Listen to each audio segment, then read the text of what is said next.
আমাদের সাহিত্যিক প্রথম রামমোহন রায়, তার বিজ্ঞান চর্চার কথা যদি আমরা ভাবি তাহলে দেখব 250 বছর ধরে, রামমোহনের জন্মের 250 বছর পার হয়ে গেছে, আপনারা সবাই জানেন। তো 250 বছর ধরে একটা লেখাও বেরোলো না রামমোহন রায়ের বিজ্ঞান চর্চা, রামমোহন রায়ের বিজ্ঞান ভাবনা, রামমোহন রায়ের বিজ্ঞান চেতনা বেরোয়নি। অবশেষে 250 বছরের অনুষ্ঠানে রামমোহন লাইব্রেরি যখন আমাকে 1 বছর আগেই একটা অনুরোধ করলেন যে আপনি রামমোহন নিয়ে এমন একটা কিছু লিখুন যা লেখা হয়নি, আমি বললাম রামমোহনের বিজ্ঞান চেতনা, বিজ্ঞান ভাবনা, জীবনে তিনি বিজ্ঞানকে কিভাবে আঁকড়ে ধরেছিলেন সেই ভাবনা আমি লিখে দেবো। তো আমি 1 বছর ধরে রামমোহন সমস্ত সমগ্র পড়ে ফেললাম, রামমোহনকে নিয়ে যারা যারা লিখেছেন সেগুলো পড়ে ফেললাম 1 বছর ধরে।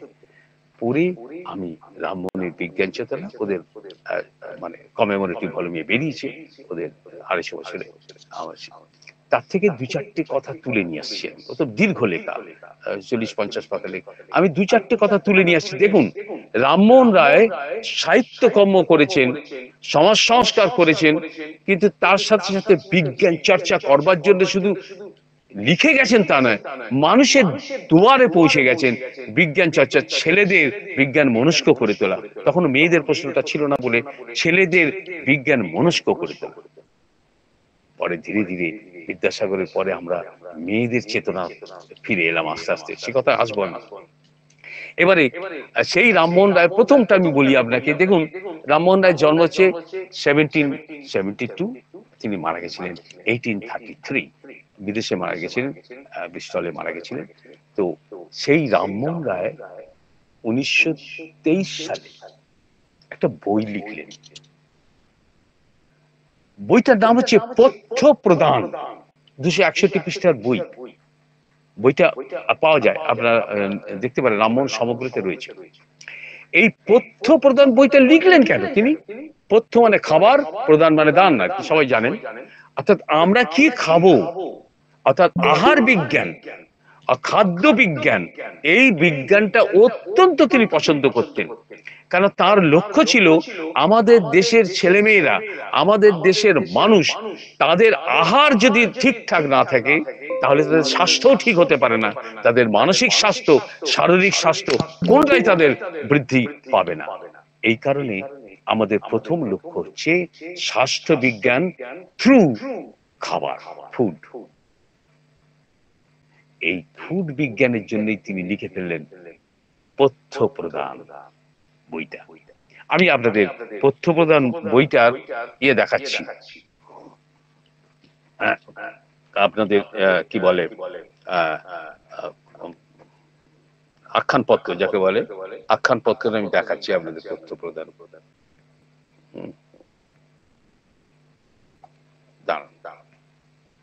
একটু বড় হোক, এই দেখুন, আমরা দেখতে পাচ্ছেন কিনা দেখুন, যদি দেখতে পান ভালো। এই দেখুন, দেখতে পেয়েছেন নিশ্চয়ই আমার ধারণা। হ্যাঁ স্যার, দেখা যাচ্ছে, দেখা যাচ্ছে। পথ্য প্রদান, এটা হচ্ছে ফার্স্ট এডিশন বই, 1823। এই বইটা রামমোহন রায়ের লেখা, 1823 তলায় লেখা আছে, দেখবেন 1823। আমি যদি বলেন আরেকবার দেখাতে পারি। এই দেখুন তলায় 1823, একদম ফার্স্ট এডিশনের বই এটা, ঠিক মতো দেখাতে পারছি না। আচ্ছা, এই দেখুন, তো আর একটু কাছে যাই, এই তলাটা দেখুন, 1823, আর উপরে এখানে লেখা আছে পথ্য প্রদান, মাঝখানে রামমোহন রায়। আমি দেখি যাবো মাঝে মাঝে এই বইগুলো, ধরে রেখেছি আপনাদের জন্য আমি। এবার যেটা প্রশ্ন হচ্ছে যে তিনি ঠিক করলেন যে তার বয়স তখন 16 বছর, এরা ঘোর বৈষ্ণব ছিল, এদের বাড়িতে মানে রায় ফ্যামিলিতে, এদের বাড়িতে কোন রকম মাংস ঢোকার কোনো কারণ নেই, নিষিদ্ধ। সেবারে হলো কি, অল্প বয়সী যুবক রামমোহন তিনি একটু অসুস্থ হয়ে পড়লেন। অসুস্থ হয়ে পড়তে তাকে দেখানো হলো তৎকালীন ডাক্তার, যারা হয়তো আয়ুর্বেদের ডাক্তার হতে পারে, অথবা ওই জড়িবুটির ডাক্তারবাবু হতে পারে। সেই তৎকালীন যারা ডাক্তার ছিলেন তারা নিদান দিলেন যে তখনকার দিনে তো ওষুধপত্র ছিল না, খাবারের মাধ্যমেই কিন্তু চিকিৎসা করা হতো। এটা দেখেছেন, এমনকি বিধান রায় পর্যন্ত খাবারের মাধ্যমে চিকিৎসা করে গেছেন। আর তিনি তো সেদিনকার কথা, বিধান রায়, আর আমি কবেকার কথা বলছি। তখন তো ওষুধপত্রের কোনো বালাই ছিল না বেশি, ছিল সবই খাবার। খাবারকে বিভিন্ন ভাবে মানুষকে খাইয়ে রোগ মুক্ত করা হতো। ডাক্তারবাবু নিদান দিলেন, রামমোহন, তোমাকে মাংসের শুরুয়া খেতে হবে। মাংসের শুরুয়া মানে মাংসের ঝোল এক ধরনের, আজকের দিনে যাকে আমরা গ্রেভি বলেন, মাংসের শুরুয়া খেতে হবে, একেবারে পাঁঠার মাংস। এইটা খেলে তোমার আজকে যে শরীর খারাপটা হয়েছে এটা তোমার সেরে যাবে।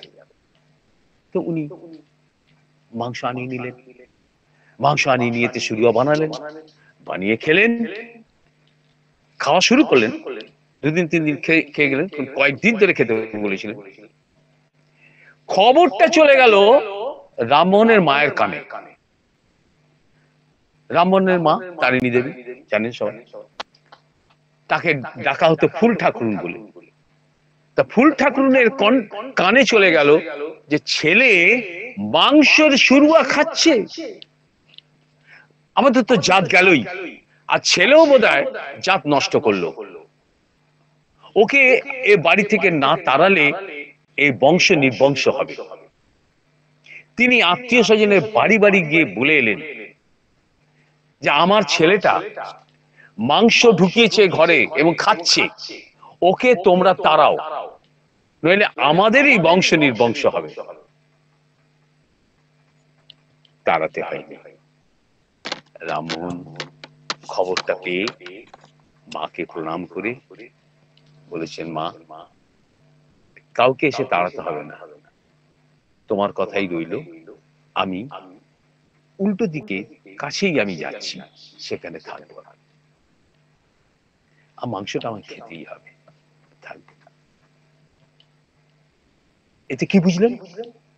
এতে বোঝা গেল যে রামমোহন বিজ্ঞানকে আঁকড়ে ধরেছেন। সোশ্যাল যে কাস্টম, সামাজিক যে কুপ্রথা বা প্রথা যাই বলেন, সেই প্রথাকে ডিফাই করছেন তিনি। কেন না, ডাক্তারের নিদান ওটা, আর ডাক্তার মানে বিজ্ঞান। বিজ্ঞানের নিদানকে তিনি ঠিক রাখতে, জীবনে সেটাকে কি বলে নিয়োগ করতে, তিনি সামাজিক কাস্টমকে ডিফাই করছেন, এমনকি তার মাকেও ডিফাই করছেন। এই ছিলেন রামমোহনের বিজ্ঞান মনস্কতা। আপনারা সবাই জানেন যে ওই 1823 সালের 11 ডিসেম্বর সেই বিখ্যাত চিঠি রামমোহন লিখলেন ইংরেজিতে, ভয়ঙ্কর সুন্দর ইংরেজি, পড়বেন, পাওয়া যায় রামমোহন সমগ্রতে। সেই চিঠিতে গভর্নর জেনারেল তৎকালীন লর্ড আমহার্স্টকে চিঠি লিখলেন, ইওর এক্সেলেন্সি শুরু করেছেন।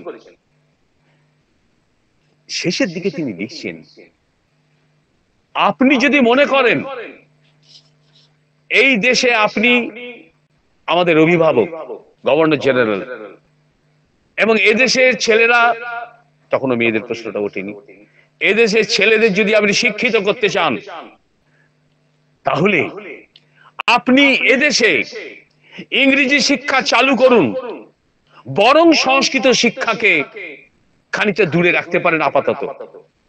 ইংরেজি শিক্ষা চালু করুন, আর সেখানে পড়ান, সব ধরে ধরে লেখা আছে, ফিজিক্স পড়ান, কেমিস্ট্রি পড়ান, অ্যানাটমি পড়ান, বলবিদ্যা, এইসব মেকানিক্স পড়ান, সমস্ত সায়েন্সের কথা তিনি লিখেছেন।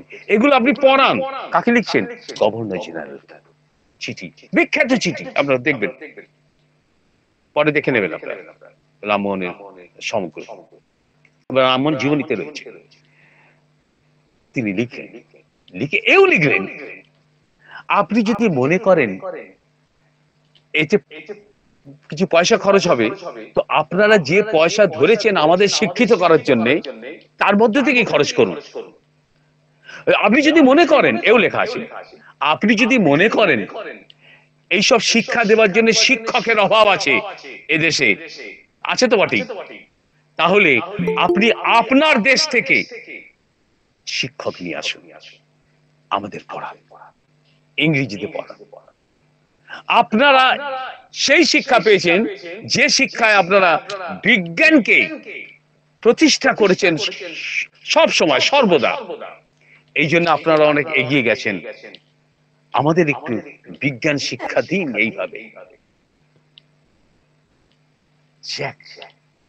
দারুণ চিঠি, সেই চিঠি লর্ড আমহার্স্ট কোনো পাত্তা দেয়নি।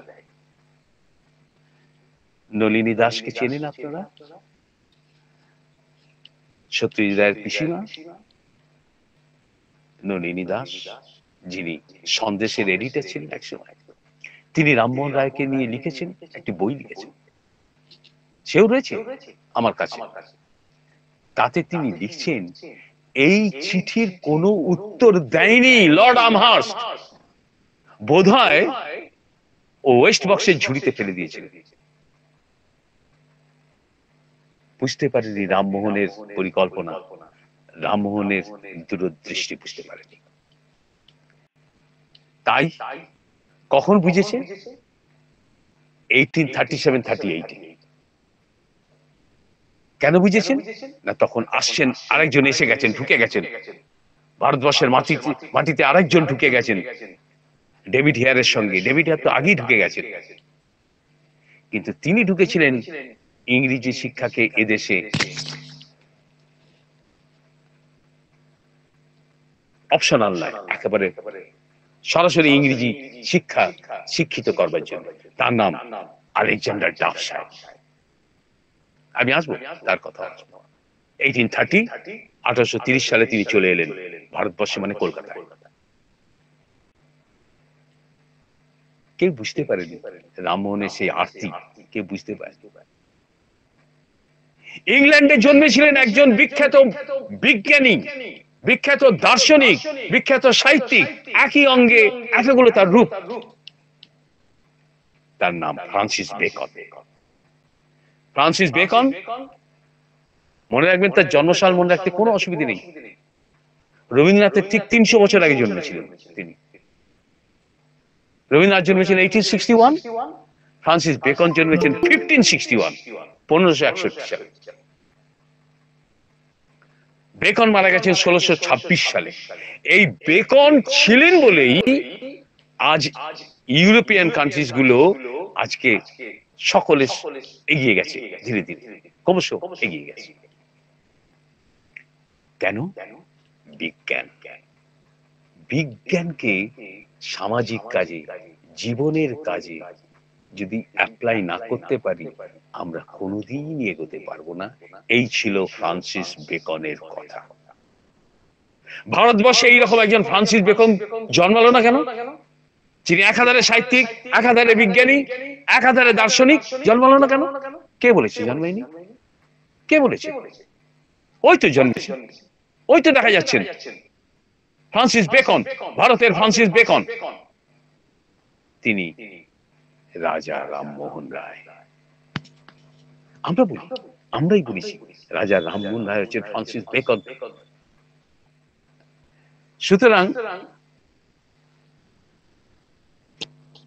রামমোহন রায় নিজেই 3খানা বিজ্ঞানের বই লিখে ফেললেন।